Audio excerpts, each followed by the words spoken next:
আসসালামু আলাইকুম সবাইকে আবারও স্বাগতম হোম ব্লগ কুকিংয়ে। আপনারা সবাই কেমন আছেন? আশা করি মহান আল্লাহ তাআলার অশেষ মেহেরবানিতে অনেক অনেক ভালো আছেন, সুস্থ আছেন। আমি আবারও চলে আসলাম আপনাদের জন্য একেবারে নতুন একটা ভিডিও নিয়ে। আমাদের আজকের ভিডিও হলো বেলাবেলি মাখামাখির ঝামেলা ছাড়া কিভাবে নরম ও গোলাকার চালের গুঁড়োর রুটি বানানো যায়। তার জন্য সবার প্রথমে আমি একটা বাটি নিয়ে নিয়েছি, আর বাটির মধ্যে নিয়ে নিলাম 1 কাপ শুকনো চালের গুঁড়ো, আর তার মধ্যে দিয়ে দিচ্ছি 1/4 কাপ ময়দা। আপনারা চাইলে এখানে আটাটাও ব্যবহার করতে পারেন। আর এখন দিয়ে দিলাম পরিমাণ মতো লবণ। আর এখন এখানে অ্যাড করে দিব অল্প অল্প করে কুসুম গরম পানি।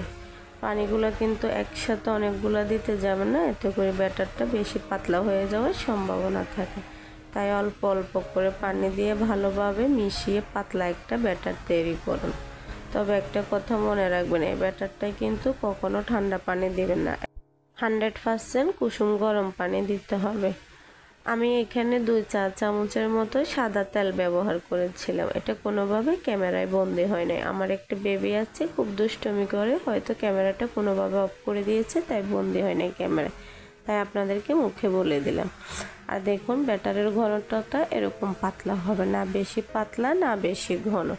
যেহেতু আমি এখানে চালের গুঁড়িটা শুকনো নিয়েছি, তাই এটা 10 মিনিটের মতো রেস্টে রেখে দিয়েছি। আপনারা চাইলে এখানে কাঁচা চাউলের গুঁড়িটাও ব্যবহার করতে পারেন, সেই ক্ষেত্রে কোনো রকম রেস্টে রাখার প্রয়োজন হবে না। চুলায় একটা ফ্যান বসিয়ে দিয়েছি। ফ্যানটা যখন গরম হয়ে গেল, এর মধ্যে দিয়ে দিলাম একটা রুটির আন্দাজে ব্যাটার। আর কিছুক্ষণ ধরে জাল করলে দেখবেন একটা রুটির পিঠ হয়ে যাবে। এভাবে উল্টে পাল্টে রুটিটা ভেজে নিতে হবে। যেহেতু এটা বেলাবেলি মাখামাখি ঝামেলা ছাড়া বানানো রুটি, এটা কিন্তু বেশি ফুলবে না। দেখুন আমার একটা রুটি হয়ে গেছে। এখন এটা চুলা থেকে নামিয়ে একটা চালনিতে নিয়ে নিয়েছি, যেন নিচের অংশটা ঘেমে না যায়।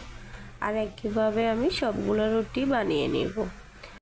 আপনারাও যদি এভাবে বেলাবেলি মাখামাখির ঝামেলা ছাড়া পারফেক্ট চালের রুটি বানাতে চান, তাহলে ভিডিওটা কোনো জায়গায় স্কিপ না করে ফুল ভিডিওটা দেখার অনুরোধ রইল। যারা আগে থেকে আমার চ্যানেলটা সাবস্ক্রাইব করে বন্ধু হয়ে প্রতিনিয়ত আপনাদের মূল্যবান সময় দিয়ে আমার ভিডিওগুলো দেখে থাকেন, তাদেরকে মন থেকে জানাচ্ছি অসংখ্য ধন্যবাদ। আর যারা আমার চ্যানেলে নতুন, তাদের উদ্দেশ্যে বলতেছি, ভিডিওটা ভালো লেগে থাকলে চ্যানেলটা সাবস্ক্রাইব করে বন্ধু হয়ে পাশে থাকার অনুরোধ রইল।